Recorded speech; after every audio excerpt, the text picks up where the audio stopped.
Okay, welcome everyone to our event on the situation in Palestine with our visiting scholar, Professor Hasan Ayoub from An-Najah University and Nablus in the West Bank.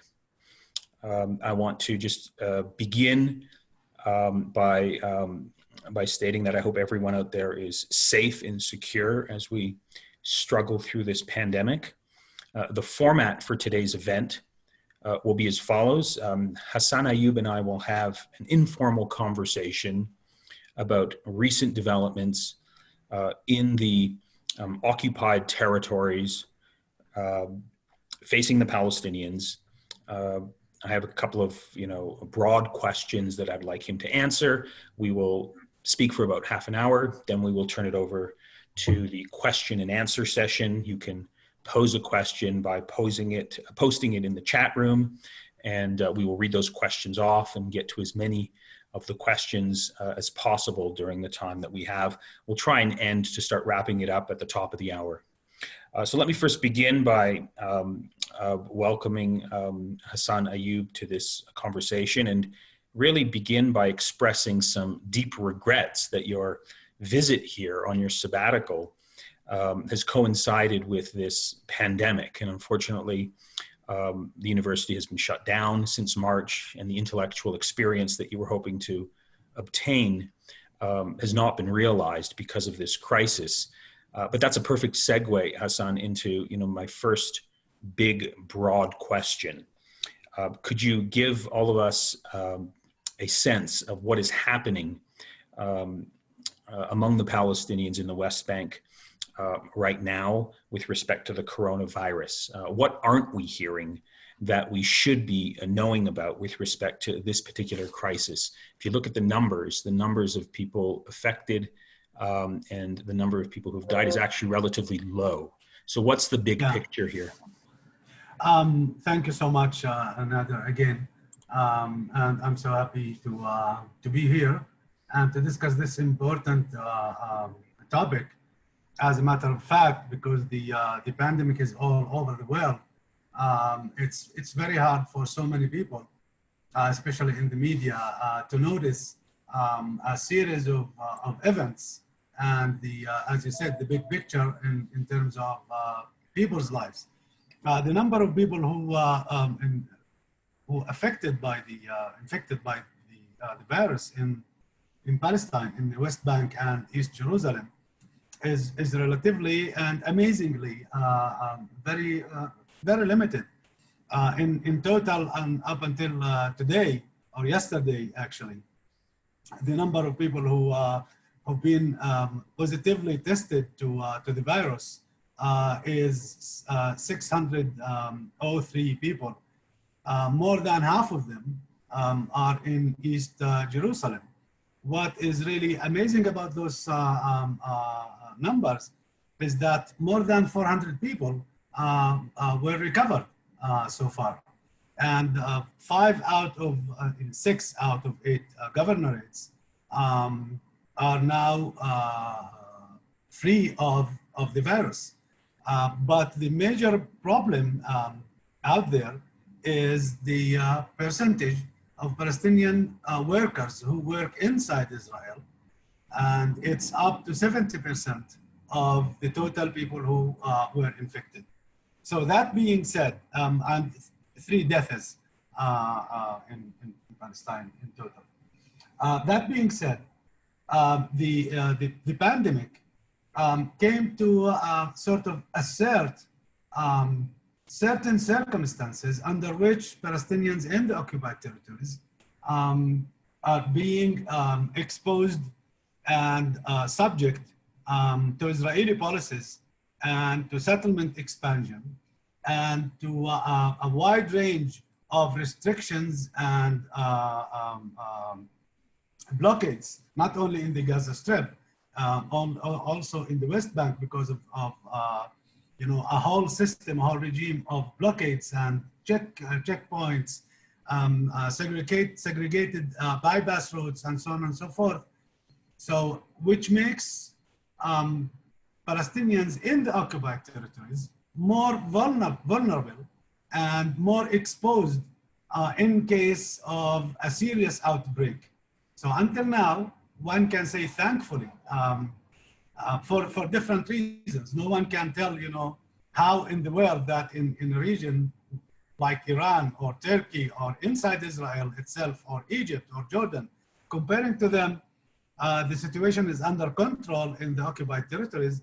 But in case of a serious outbreak, the consequences would be disastrous because of the huge number of Palestinians who work inside Israel, because of the inability of the Palestinian Authority to take control over areas outside the designated cities as A areas in Oslo agreements, like areas B and C, and particularly area C.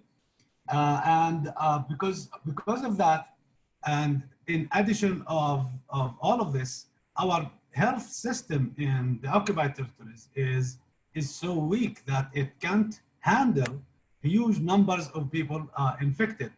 Now it reveals the inequalities of tens of years of Israel domination over Palestinians' lives. One of the things, for example, that one can talk about, we have in the entire occupied territories 200 to 250 ventilators, half of them in private hospitals. And this has to do, and of course, lack of medical equipment, hand sanitizing and stuff, particularly in refugee camps and in Gaza Strip. So we are talking here about a very, very peculiar case of the threat of the pandemic in case that there would be an outbreak, hopefully not. The big picture is going to be really devastating, at the top of which is the political situation that is becoming even more and more complicated to the Palestinian Authority and to the Palestinians in general, and the deteriorating economic situation that was exacerbated by the spread of the virus. Hasan, could you give us a sense of what the state of healthcare is in the occupied territories? I think that's something that doesn't get a lot of reporting, but I think our listeners would benefit from getting a clearer sense of just what are the health options for Palestinians in the West Bank if you get sick. I mean, you mentioned they're private hospitals. I suspect they're public hospitals. What are the options that Palestinians have if they need good health care? Where do they go? Well, the good news is that the vast majority of Palestinians are insured through the government. We are talking here about something like 170,000 public sector employees and their families, and they have access to public health treatment. But the problem here is that, and this is the bad news, that we don't have sufficient health infrastructure like hospitals, clinics, enough personnel, doctors, nurses, enough ventilators. So you are insured and you can go to any clinic, to any public clinic or hospital, but the lines would be crazy. The inability to absorb huge numbers of sick people is really striking. And those who can afford private sector insurance, they have the option to go to private hospitals. But still, the number of private hospitals and clinics is very limited. And you have also another system of healthcare that is charitable healthcare. So you have number of clinics in every city that are being run by charities. And the third part of our health system is the one that is run by UNRWA, United Nations Relief and Working Agency, in refugee camps. And this is one of the poorest because of the financial pressure that is being applied on UNRWA in the last few years, particularly from the United States, the administration, Donald Trump's administration. And now they are struggling even to raise a call that they released a couple of days ago to raise $15 million in order to be able to provide their clinics in refugee camps with necessary equipment like hand sanitizers, protection gear, and necessary medicines. So far, they couldn't even raise 1 million. That's more than a week now. So we have 3 different systems of healthcare, each of which has its own necessity, let me say, but suffers, structurally and financially from years and years of misadministration and very limited allocations of resources. And can you give us a sense of what's going on in Gaza now? What's the picture there? What should we be knowing? Yeah, in Gaza, and it now it's a huge manifestation of the consequences of 13 years of blockade. Mm-hmm. The only spot on Earth now that doesn't have the virus is Gaza Strip. And it tells you much about even the ability of the virus to get into Gaza is zero.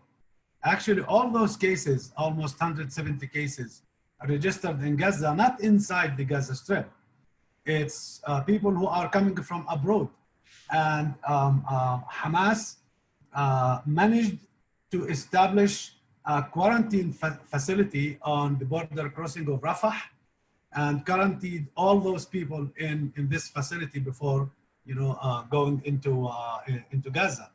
Now one of the ironies is that even the sense in Gaza, the sense of blockade, shutdown, and social distancing or physical distancing, as we at the EU love to call it, is sort of a leisure in Gaza that people can't afford, because it's the mostly densely populated region in the world. So people can't go anywhere. They can't go outside Gaza Strip, which is a very small piece of land. So for them, even in case of outbreak, that will be even more disastrous than the West Bank, because it's so dense and there is nowhere for people to go. One of the things at the beginning of the outbreak that was really striking, when Hamas in Gaza demanded test kits and ventilators and necessary equipment, Israel announced that it would not allow any ventilators to go into Gaza or any kind of medical supplies to fight the pandemic, because they wanted, in exchange for that, they wanted Hamas to release information about Israeli soldiers being held in Gaza for years now. And that was a point of not only of friction, that was even very embarrassing to the Palestinian Authority in Ramallah. It was exposing as to the effective blockade that Israel practices on Gaza. Again, it reveals the fact that Israel did not withdraw from Gaza. Actually, it practices its own blockade and tighten it in terms of political blackmail in exchange for medical supplies. Okay, let's turn now to questions of politics, and let's talk about the big issue that everyone is focusing on, and that is the implementation of the Jared Kushner peace plan. I call it the Kushner-Bibi MBS peace plan in quotes, because Saudi Arabia is very much part of this plan. But yesterday, as the new Israeli government was being sworn in with a commitment to advance the annexation of large parts of the West Bank, further depriving the Palestinians of basic rights, Benjamin Netanyahu, in his speech to the Knesset, said this is another glorious chapter in the history of Zionism. So I'd like you as a Palestinian, Hasan, to take a deep breath and to sort of reflect on this historic moment for the Palestinians. What's going through your mind as this peace plan moves forward? Well, the first thing that comes to my mind, taking into account the way events are rolling over, is that we are coming to a point where any possibility of even to negotiate or to open up any venues for political settlement of the current situation is over. And I'm saying that, and I'm aware of, let me call it the fact, I will dare and call it the fact, that the two-state solution is off the table. It's not there anymore.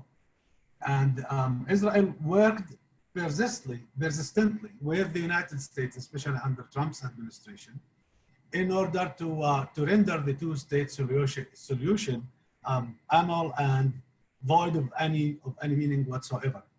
Now, to understand how and why Israel government came to this point, it's not only the question of the deal of the century of Donald Trump. It's the culmination of years, particularly after 1993, the endorsement of Oslo Accords, in which Israel accumulated facts on the ground at the point to which a two-state solution would not be there anymore. Under the pandemic, and this is really important to notice, Israel escalated all those policies of land confiscation and construction of bypass roads and what they call development of settlements in the area of Jerusalem and everywhere in the West Bank, in Ariel, in the middle of the West Bank. So the speeding up the process of settlement and expansion is one necessary aspect in order, when the moment comes, what has been de facto constructed would be to turn it into something legal. It's a question of just a decision. It's like switch on, switch off. And for Israeli government, they are trying to exploit to the further extent possible the pandemic situation under which Palestinians, particularly Palestinian Authority and Palestinian leadership, are very much preoccupied with their own internal challenges. That includes the legitimacy of the Palestinian Authority that deteriorated in the last few years to the low of the lower 30%. Now it came up with the procedures that the government took to fight the virus. It went up to the 90s. Something else important here to note is that Palestinian Authority is being stripped systematically, even of all those jurisdictions or functions the Oslo Agreement granted to them. Israel introduced in the last few years an increase in its civil administration that works like the Ministry of the Occupied Territories. So by de facto, who controls the whole situation, who really practices all types of sovereignty on the ground is the Israeli government. So for me, I think we are getting closer and closer to a moment of reckoning in terms of Israeli ability to go ahead and to implement the annexation of 30% of the occupied territories. I would say that it's a question not of whether it's going to happen or not, it's a question of when it's going to happen. So if you read the expert opinion about what will happen as a result of the annexation of large parts of the West Bank, the prediction is that this will lead to Palestinian protests, building not just on the acquisition of more Israeli land, but also building on economic frustrations that Palestinians have been facing for a very long time, exacerbated by the coronavirus pandemic. And then it might actually lead to some collapse, possibly, of the Palestine Authority. Do you see that as a possibility? That's a very serious possibility, taking into account that the debt and the deficit of the Palestinian government is in sharp increase. I would say it's spiking. The debt of the Palestinian Authority was in 2000, $1 billion. Now it stands at $3 billion. And it is expected that the Palestinian economy, shrinking already, is going to shrink by something between 20 to 30% by the end of the year, with more than 100,000 Palestinian families dropped under the under poverty line, and now the Palestinian Authority losing major revenues, not only because Israeli government is holding taxes and customs that it collects for Palestinians. Now even the Palestinian Authority is in debt for the Israeli government. So the irony here that Israeli government is holding Palestinian tax money. At the same time, it gave a loan to the Palestinian government last week of 800 million shekels, which means that the point where the economy, where the ability of the Palestinian Authority to pay for its employees, or to provide for health care and support for those who lost their jobs under the pandemic, is going to bring it into a point of collapse. Another important thing is that because of the whole question of the pandemic, just brought into the fore for Palestinians questions of corruption and maladministration. For example, in a couple of weeks ago, there was a huge protest on social media on some decisions. You know that our legislative council is being dissolved by Mahmoud Abbas, and now everything in Palestinian Authority is being handled by what is called Qarar Biqanun, which is the president issues decisions that have the effect of a basic law. So using that in the peak of the pandemic in April to pass such presidential laws was really disappointing, shocking for Palestinians, and it indicates the kind of internal power struggles within the Palestinian Authority. And at the top of that, it was clear for Palestinians now that the Oslo Agreement and the establishment of the Palestinian Authority only exacerbated the inability of Palestinians to effectively stand against occupation. And because of those divisions of Palestinians between areas A and B and C, we started to see all kinds of differentiations between even, I would say class differentiation between those who can afford to live under blockade and those who can't because they have to go to their working places inside Israel on a daily basis. So now the differentiation line, I would say, in terms of the pandemic, is Palestinian workers inside Israel. And it has its own contradiction. First, and this is something that people do not even notice, we have 130,000 Palestinian workers who go regularly into Israel on a daily basis, in addition of something like 40,000 who go without permissions. They smuggle themselves into Israel. Excuse me. And those are being subject to all kinds of exploitation, which people do not speak about. Palestinian, Israeli government, Israeli Histadrut, deduct from their salaries on a monthly basis, but they don't have any kind of medical support. In return, actually, at the peak of the pandemic, some of them were kicked out from Israel because they had symptoms of the virus, and now the Palestinian Authority has to deal with tens of thousands who are moving in and out, bringing the virus with them from inside Israel. The other aspect of this, which is really painful for Palestinians, that Palestinian workers contribute to the Israeli economy, and they are working in construction of bypass roads, railroads, and facilities that enable Israel in the first place to go on and to control their own people. So the exploitation here is double, I would say, is dual. So on the one hand, they are being exploited as laborers who inside Israel consist 65 to 70% of those who work in construction sector. So they are being economically exploited, and also they are being, I would say, nationally, politically also subjugated and exploited.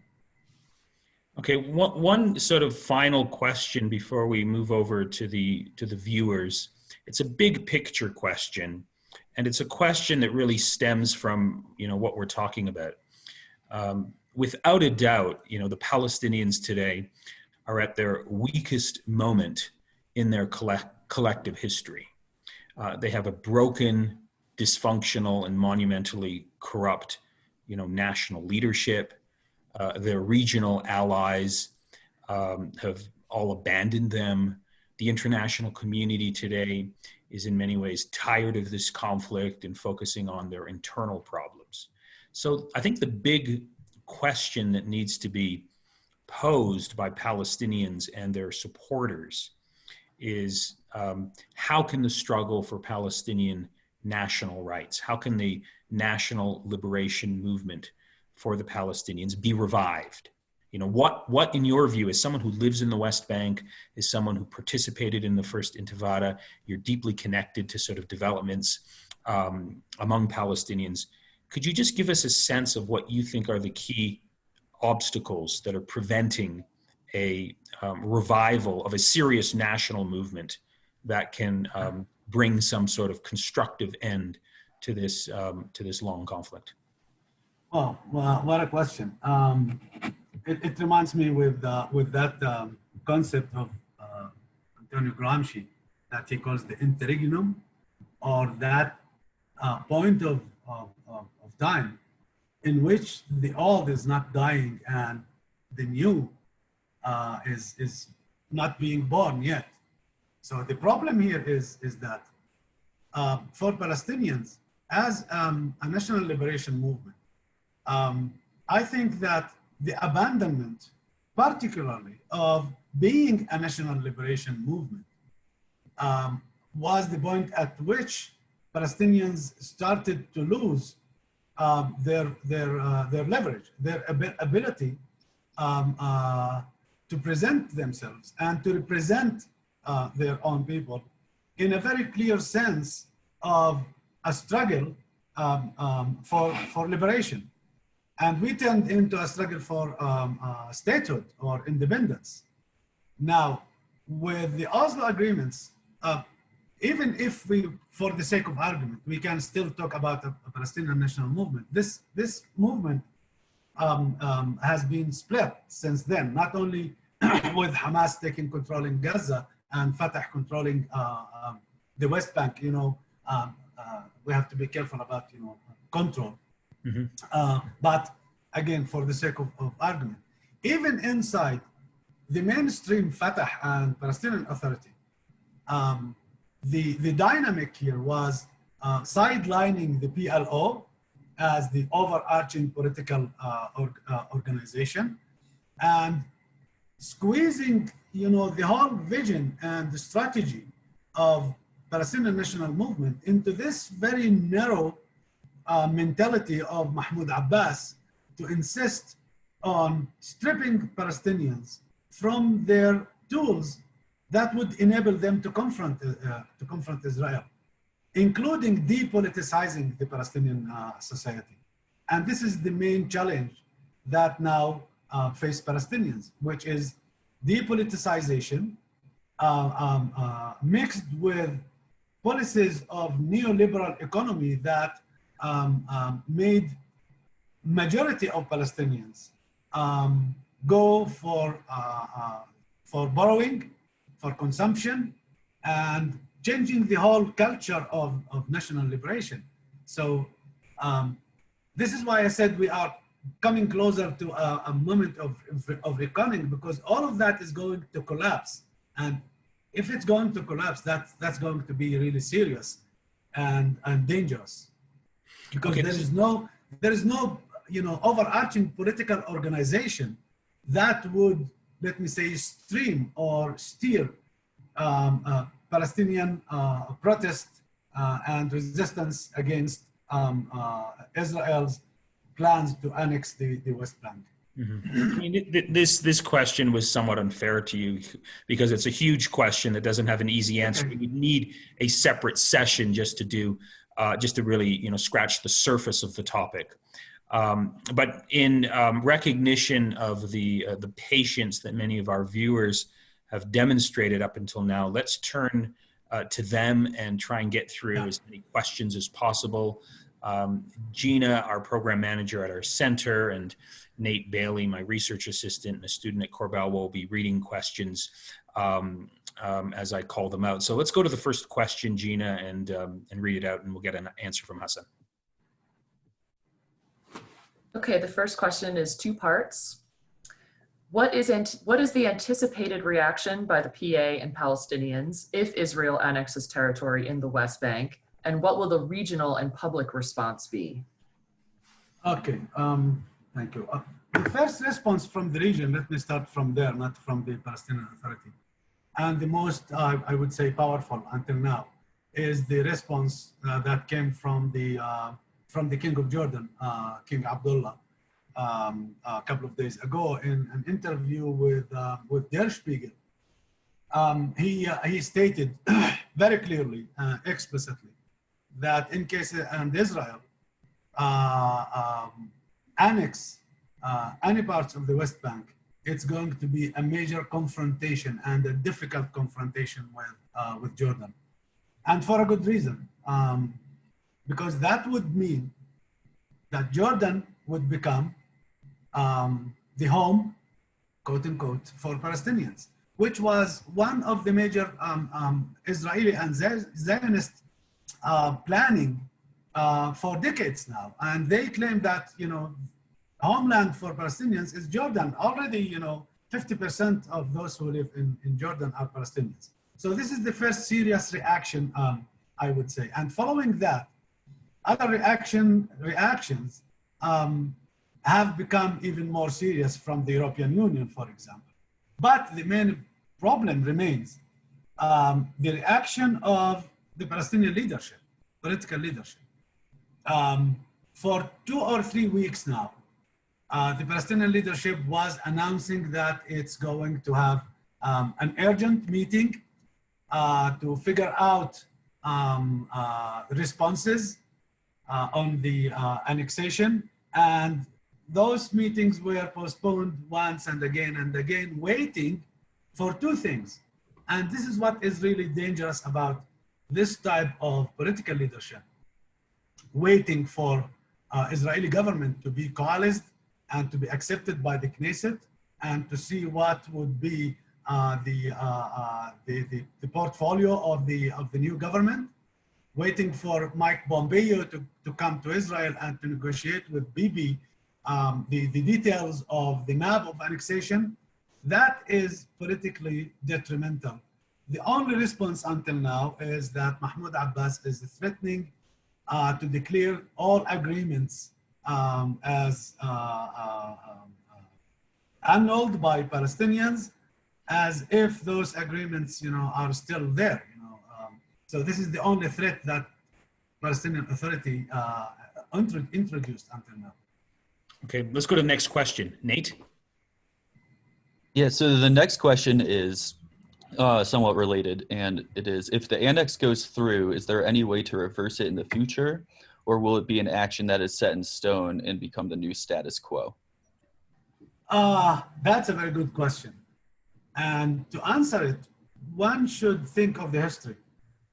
And the history of the State of Israel, and before it, Zionist movement, tells us that no single action that was taken in the past or has been taken in the very near future was really reversed.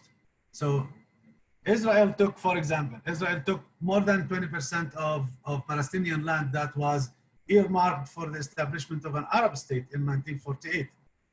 And now no one in the international community, even Palestinians, do not demand Israel to withdraw, to go back to the borders that was assigned for the State of Israel in 1948. Then Israel occupied the West Bank, Gaza, the Sinai Peninsula, and Golan Heights, and Israel just remained there. And now it's going to declare its sovereignty on the West Bank. It declared its sovereignty on the Golan Heights, and that would be a new status quo. That's a possibility, but that would be not a status quo in the sense that it's going to be sustainable. Actually, it will turn the whole situation in the West Bank into something very similar to the Bantustan system in South Africa under apartheid regime. The whole thing depends on the reaction of Palestinians, I think, not Jordanians, not the European Union. We know now the international system is in a phase of sort of fluidity with all those right-wing, even chauvinist governments all over in Europe, in the United States. There is no measure of pressure, of whatsoever pressure on Israel to backtrack on what's, there is no other way. If Israel is going to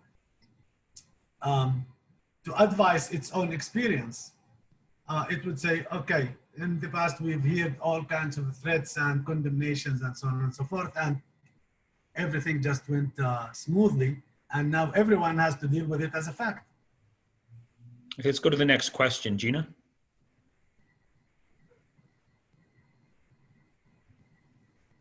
Would Palestinians living in areas being annexed by Israel become Israeli citizens? No, that's not part of the plan.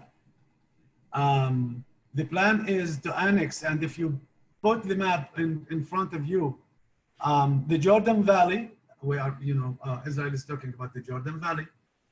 In the Jordan Valley, the number of Palestinian population since 1967 declined from 300,000 Palestinians to almost 50 to 60,000 Palestinians. So it's land without people. Okay, annexing as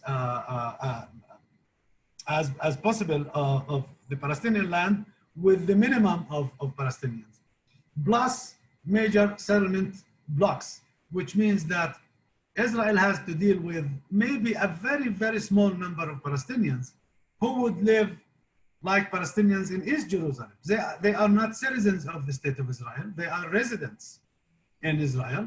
So they don't have all the prerogatives and the rights of Israeli Jews. In general, all Palestinians who live inside Israel do not have the same rights as Israeli Jews. And one of the latest reports from Human Rights Watch speaks about this, about that discrimination in terms of land allocation and appropriation is very discriminate against Palestinians. So it's the same policy, and Israel is not going to grant its citizenship for any Palestinian, because now Israel speaks very loud about maintaining Israel as a Jewish and democratic state. So it's a question of demography here, and Israel is not going to let that happen. Okay, before we go to the next question, let me just push you a bit further on this theme that you're talking about.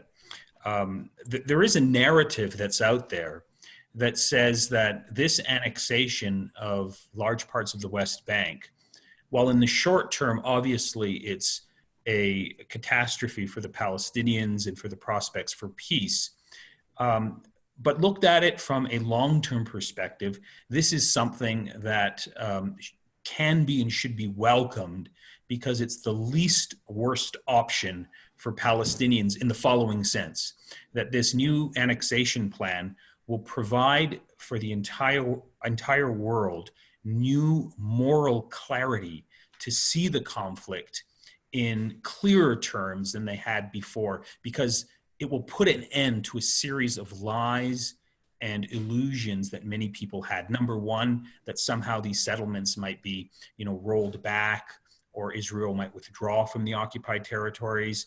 The illusion that a two-state solution is possible, the illusion that the Palestine Authority is running a state and full sovereignty is just around the corner. And so the argument goes that this annexation plan will establish for everyone to see with very little ambiguity that Israel now is effectively an apartheid state. You have two peoples, one with rights, one with statehood, and you have another group of people who are effectively living under occupation without any rights and without any statehood. And so this might open the door to a new international approach to the conflict that will put aside the illusions of the past that flow from the 1967 conflict and talk about two states. And it will usher us into this new moment that will perhaps lead somewhere better, because the old moment was stuck in a stalemate, and now there'll be no more illusions. We'll see this conflict in much clearer terms. Could you respond to that? Yeah. Well, first of all those let me call them manifestations of the status quo now did not happen out of nowhere. It's been premeditated policies that Israel created in the first place. Now, I would agree that not annexation in itself, but one of the challenges that Israel faces every and all settler colonial societies face is the ability to sort of manage the native population or the indigenous population. That's a huge challenge. And Palestinians, it's very clear that they persisted to exist, and politically, socially, economically to exist. So there is one of two options for Israel. It's either a mass expulsion of Palestinians, the way it happened in 1948. And for some Israeli politicians, it's a possibility, and they don't dismiss it altogether. So this is one solution, for Israel taking advantage of the Arab situation and its relationships with so many Arab countries, particularly in the Gulf, under now the pandemic or other conditions or a war or something like that, take the opportunity and expel most of the Palestinians. The other one is trying to put Palestinians in some kind of a Bantustan regime, and that is precarious and unsustainable. So from a moral point of view, I would agree, because I said there is no two-state solution. Then where that would lead us, and I would say that under those circumstances, the emergence of new dynamics of the struggle, of the conflict, would lead either to open confrontation and bloodshed, hopefully not, or what is called the one-state solution. There is no other way. There is no other way around. Okay, let's go to the next question. I think, Nate, you were up next. The next question is, how do you see the influence of the American Jewish community as it refers to annexation? The effect of what? The American Jewish community. Well, I'm not very much aware of the responses of American Jewish community, but from those news and relationships with with Jewish community in the United States, and following recent polls and surveys, I would say that there is, as usual, so many Jewish organizations who work against Israeli policies all the way, whether it was settlement expansion or oppression of Palestinians and so on and so forth. But to speak about a particular position as to the annexation plan, I don't have enough information to speak about that. Okay, let's go to the next question, Gina. Okay, this person would like to know whether the Israeli government has given any medical aid to Palestinians during this pandemic. As far as I know, at the beginning of the crisis, we're speaking here about the 2 weeks, 3 weeks of March after discovering the first case in the occupied territories. One aspect of assistance was to get kits from Palestinians and to analyze them in Israeli medical centers, because we did not have at the time the ability to make the tests. This is the only thing that I'm aware of or I know about Israel did. But I know more about how Israel prevented Palestinians in so many ways to fight the virus, like in East Jerusalem. East Jerusalem, because of years again of discrimination, Palestinians in East Jerusalem do not have enough resources for testing and for following the cases, which Palestinians voluntarily tried to establish their own clinics, and the Israeli police and Israeli security apparatus shut them down and prevented them, and even they arrested some of them. Israeli authorities threatened not once, twice, 3 times that in case and Palestinian government keep provoking against Israel policies when it comes to Palestinian workers, Israel is going to prevent healthcare Palestinians units to make it to areas B and C. So Israel did not provide any significant medical assistance to the Palestinian Authority for fighting the virus. Okay, let's go to the next question, Nate. All right, this question asks, if the pandemic severely impacts Israel's economy, would it lessen the ability to keep the Palestinian people depoliticized and reliant on its neoliberal labor exploitation regimes? Does a weaker Israel imply a stronger Palestine? Not necessarily. It's not a question of a zero-sum game in terms of economic persistence of Palestinians and inside Israel. Actually, the question is how and in which ways Palestinians can gain their relative, I would not total, economic independence and dependence from and on Israeli economy. So we don't have any possibility, Palestinians, to determine our fiscal or monetary policies. We don't have any authority as to the interest rates or the amount of cash that we can have. So the relationship between the two economies is a relationship of co-optation.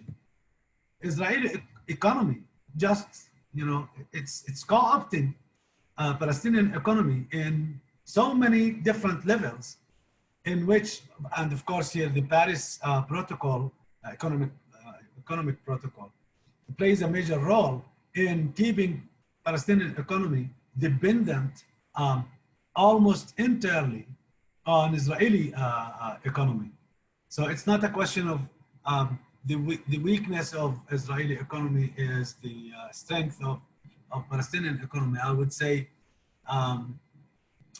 the contrary, because we will be more vulnerable to economic deterioration because we don't have safeguards.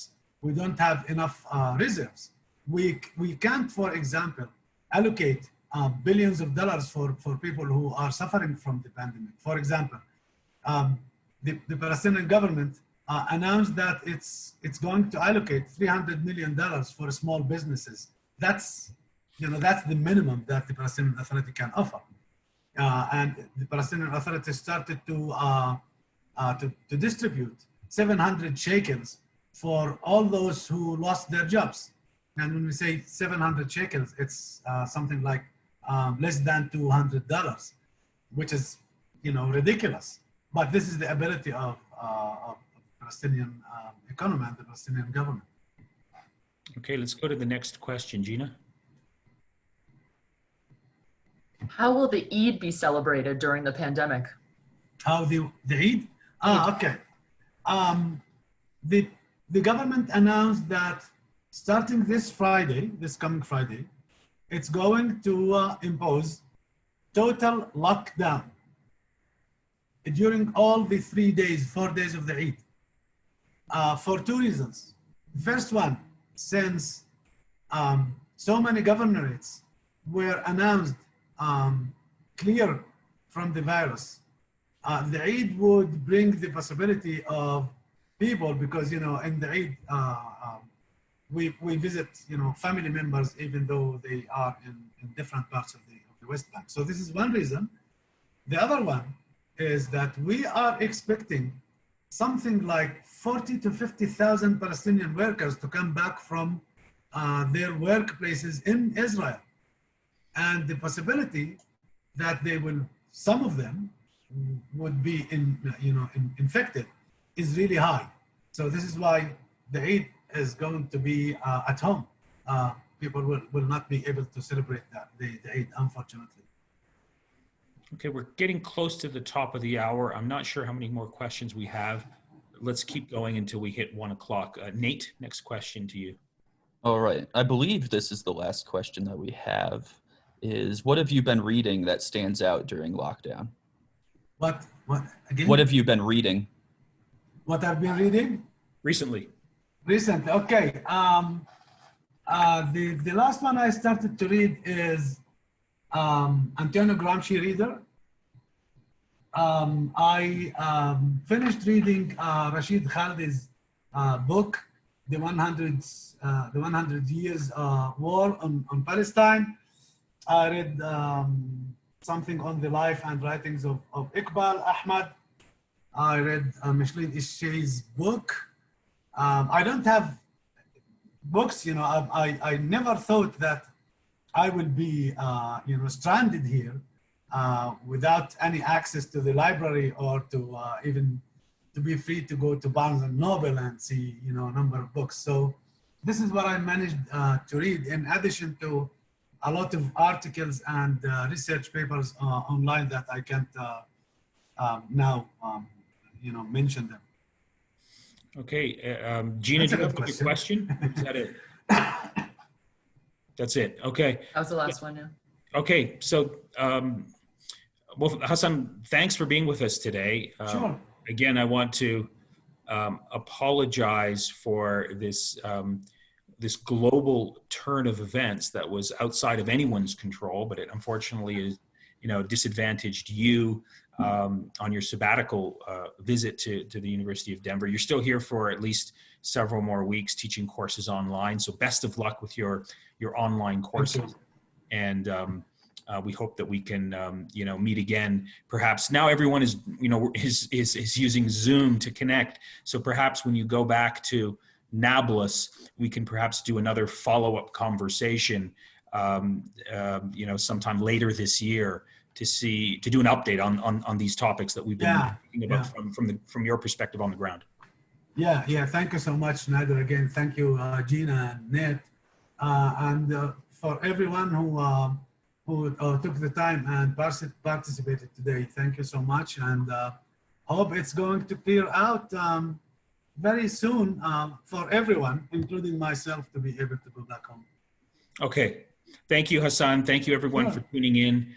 Stay safe, and we'll hope to see you again soon. Bye. Yep. Bye-bye.